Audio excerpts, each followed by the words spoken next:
Bully? Bully? Bully, what? How?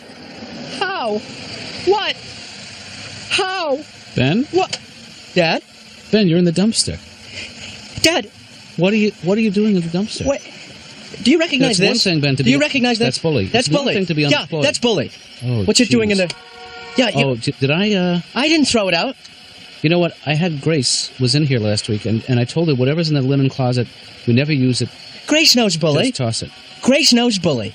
Well, I told her that whatever she... You told her to throw out bully. I never said the word bully. I said the linen closet is unusable because it's so packed full of junk. How could you? I mean, you know Bully is my favorite stuffed animal. It has been since I was 2. How do you let this happen? Well, let me ask you something, Ben. When was the last time you spent any time with Bully, if it's your favorite stuffed animal? Oh, that's none of your business, how much time I spend with Bully. Okay, Ben, I don't have time to discuss this now. Clean yourself off. Well, you better think twice next time about this, Dad, because this isn't good. You know, this isn't good. I've got to tell you, I'm a little embarrassed sitting here talking to a guy in the dumpster. Can we continue this conversation later? Well, I guess I just expect an apology, Dad, because, you know, it just shows, I guess, a lack of consideration for my should stuff. I apologize for trying to create an environment in which 2 adults can live? Oh, what are you trying to say, that because I have a stuffed animal, I'm not adult? I think you said it eloquently. No, all I'm saying is that we need the use of that closet, Ben. I have human friends, too. Well, do you keep them in the linen closet? Would you throw them out? Touché, my young son.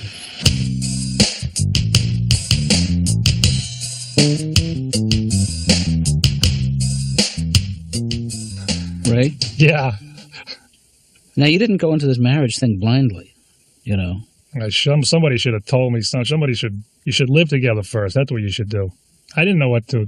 You know why? The first day you move in, you realize I had no experience. I came from my parents' house. Right. The first day is crucial because you make the choices that don't seem important. Like, what side of the bed do you want? Right. Oh, that seemed like it was trivial at the time, but that's my side for life now. I blew the call.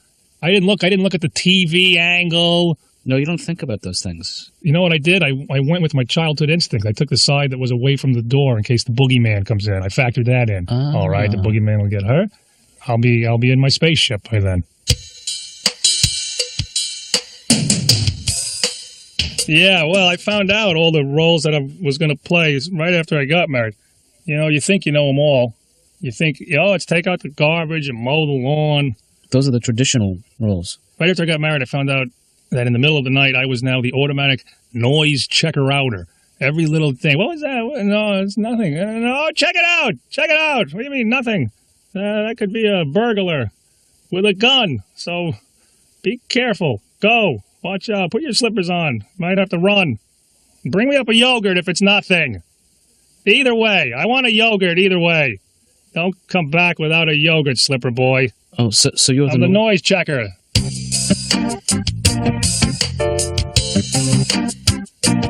Second place swim trophy. Third place swim trophy. My runner-up swim trophy. My other trophy. Hey, Ben, what's going on here? What are you doing? Putting labels on all my stuff, Dad. Why are you doing that? Well, the red labels will inform you that you are not to touch or remove these objects from my room.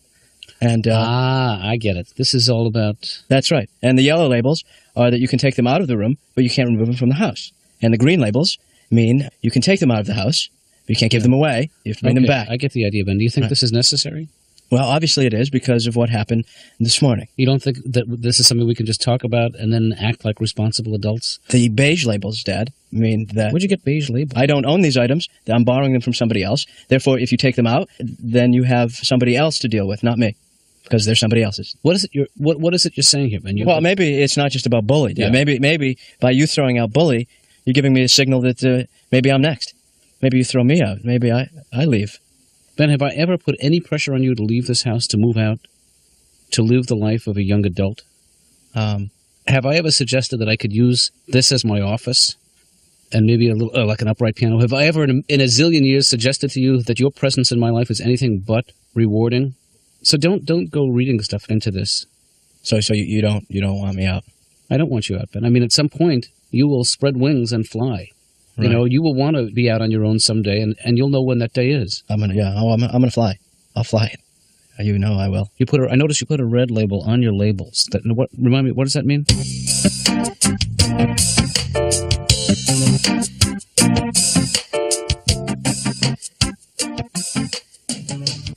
chase one night. He prayed for the moon to give him light. Okay. Many a mile. It's nice. Oh, that night before he reached the town. Oh, come on, Ben. Come on, Benny. Dad, whoa. Dad, hold up here. Dad, I don't mean to interrupt, but I think I'm going to turn in. Okay. Ben, you used to love that song. What's the matter? Well, I still love it, Dad. And it's a great old song. I'm just a little tired, I guess, and a little too much excitement for one night. You know, first the chicken pot pie, now the song. I get it. You want to hear some Snoopy Dog? Is that it? Snoop Doggy Dog. I can do that. No, yes. Dad. Ow. Yeah. I think I heard something. I don't even know contemporary music. I lost track after the Buckinghams retired. Want to hear a little blues? No. It's bluesy, all right. Wow, this is exactly what I didn't want to hear right now. Yeah. You sure know what you're doing on that. You're picking fine blues. You know, your mother and I used to listen to the blues all the time when we were in school. That's a great story, Dad. What Hey, you know, Dad, as opposed to playing to me every night, you're good. Maybe you should go to, like, I know a couple places that have open mic nights. You sign up and you play in front of an audience, and I'm not in that league. These guys are guys who do nothing but play the guitar. And, you know, this for me is just a hobby. No. But what would I sing? So you need to sing original songs, because I haven't written a song in 20 years. It's all folk. It's all folk music. It's all folk. It's all. No, do you think I'm that good that I could get up there and keep an audience captivated? No. On the edge of their seat. I mean, I think you're capable enough to make an impression on people. Ben, thank you for your support. Oh. Yeah. Jimmy crack corn and I don't care. Don't. Jimmy crack corn and I don't care. Remember what you used to think it was called, Jimmy crack corn? Yes, I do. Yeah. When you were little? Yeah. Emmy Acorn. Remember that? Emmy Acorn. Ben, where are you going? I'm going to go to the bathroom. I'm a little bloated. This next song, ladies and gentlemen, is about suffering. God knows that's something that we've all done a little bit of. And I'm going to tell you about it tonight. I've been hurt so many times, folks. 4 times.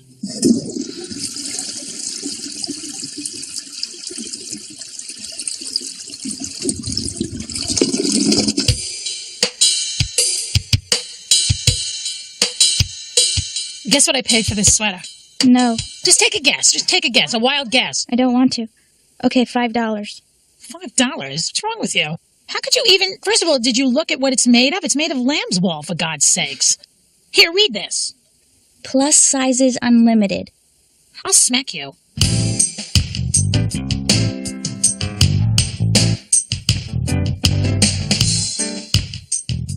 So think back to your childhood. Yeah. A little further. And how do you remember your mother? At the sink. Rinsing things out constantly. Mm-hmm. She'd be at the sink saying things like, "Dear God, give me the strength to wash these brassieres." Things like that. She was very depressed. But the only way you would cheer her up is you tell her you were going to a wake. Oh, she'd say, "Oh, yeah, who died?" That would perk her up. Well, you know, I'm divorced. Yeah. Yeah. And I don't really want to get married again. Mm-hmm. I'm at the point where I want a man in my life, but not in my house. Right. I'm on the phone all day long. I don't really see what they could do all day long with me. My feeling is come in, attach the VCR, and get out. Geez, that's a pretty strong statement. Why all the anger at men? Where's that coming from?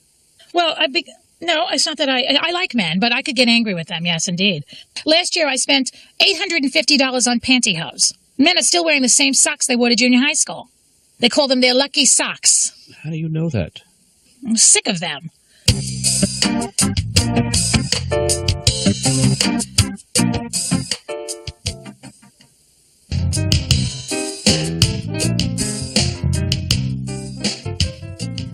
Folk music, Yeah.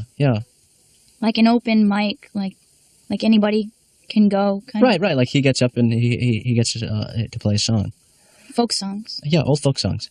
That he wrote? Some originals, couple covers. Really? Yeah. And I thought you would like to maybe come along, with me and listen to him. To be honest, that sounds so horribly painful and humiliating. I mean, for you and for him. Yeah, sort of. I'll go. Really? Yeah. Great. Sex and marriage, it's a cliche, but you have to work at it. You have to reinvent the sex. Someone actually told me to spice up the sex, to try going to a motel. Sure, if that works, you know. You know, they get a babysitter, go to a motel. Right. You know, we tried that. And the weird thing is they give you the motel room for 4 hours. I don't know about you, Doc, but who needs a room for 4 hours? Well, some people, they like to, unpack and make the place their own. Show me the 20-minute room. That's all. The 20-minute room has to have a TV and a wake-up call. That's all. Do you have a drive-through? Because I know what I want. 4 hours. Who are these guys who need a room for 4 hours? They think they do. That's the way it is. It's always that way with sex. You're in the 4-hour mode when you start. You're like, oh, this is going to be a marathon. Oh, I'm gonna wear a number on my back, and people are going to have to bring me cups of water. And it never ends up because it's always pacing. That's what it is. That's my problem. My pacing is off. Because I start in the 4-hour pace, but something, you know what it is? You always go that one move too far. And then you try to save it. No, don't move, honey. Freeze. Don't. You moved. You moved. It's not my fault. Come on. You clearly exhaled. Don't look at me. Where's the remote?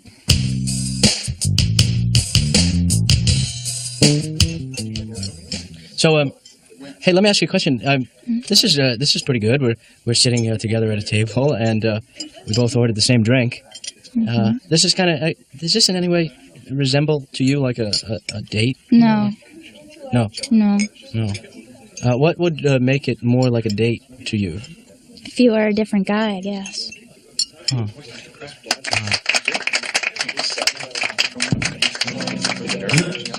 Can you hear me?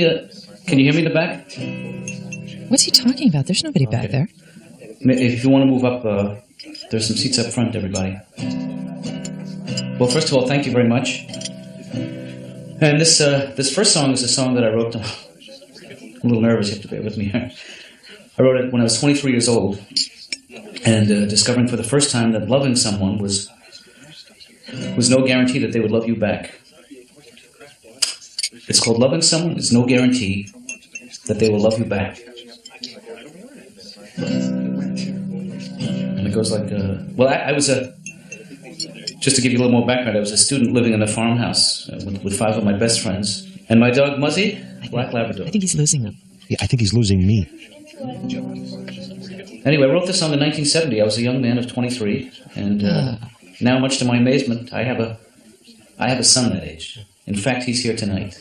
Ben, why don't you stand up and take a bow? No, that's fine. My son, ladies and gentlemen, Benjamin Daniel Katz. Thanks. Please let him know, folks. Thank you, Dad. Give it up one time for Ben. That's enough, Dad. I'm going to sit back down now, Dad. Thanks. Hey, Ben? Yeah? Remember that song I used to sing for you when you were little? No. No, I don't. Let me refresh your memory. I actually wrote this song for you. A boy, a bike, a heart so full, a mom, and a dad, and a little stuffed bull. Oh, God. What have I done? Ben? Dad. Will you forgive me, please? Yes. Yeah, right away. You're forgiven. Is there some way I can make it up to you? Show's up there, folks. Show's on the stage.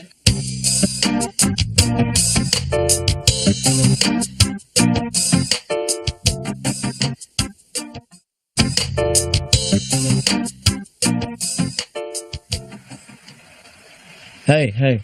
Sorry, I left. I came out here to pee for a while. Yeah. Yeah, I had to get out. That was really painful. I mean, It was hard for me. Really painful. Yeah, that was particularly hard on me. I mean, he was tense, but I sort of tensed up there too. It was like the good kind of pain, you know? Do you know what I mean by the good kind of pain? Like when you have a canker sore, like right on the inside of your cheek, and you just keep chewing on it because it's like the good kind of pain. You can't stop. It's sort of like a turn on. Really? Yeah. Well, I could chew on sores all night. I love them. I love sores. I chew on a big sore.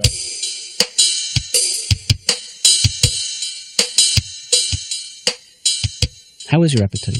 My appetite is too good. I just want to eat everything. And you're afraid if you eat too much, you'll put on weight? Is it your big... No, I'm afraid if I eat too much, I'll get thinner. What's wrong with you? I mean, really, what kind of a doctor asks a stupid question like that? I feel hostile towards you now.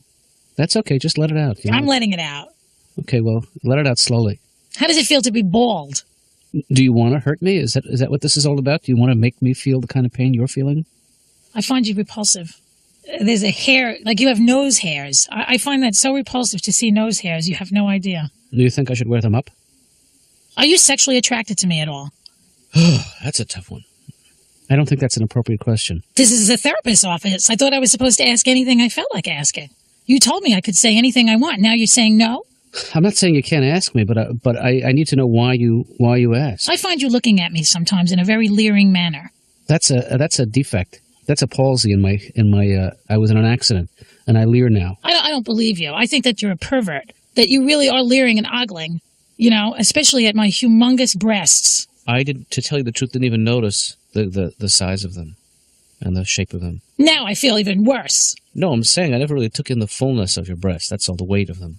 Really? But Joy, in my role as a therapist, how I feel about you as a man is not really germane. Is there something disgusting and despicable and hideous about me that you haven't shared? I've shared it.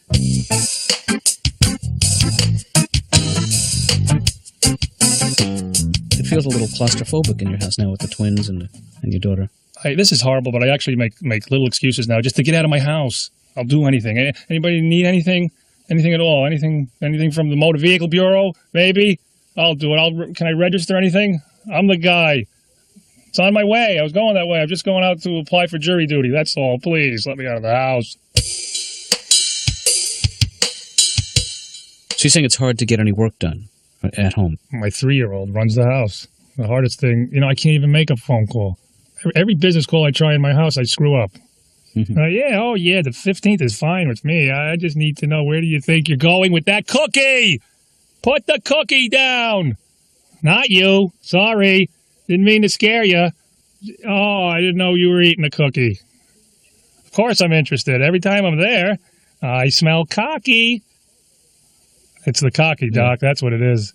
Sure. I have the twin towers of poop in my house right now. Whoops, you know what the music means. Our time is up.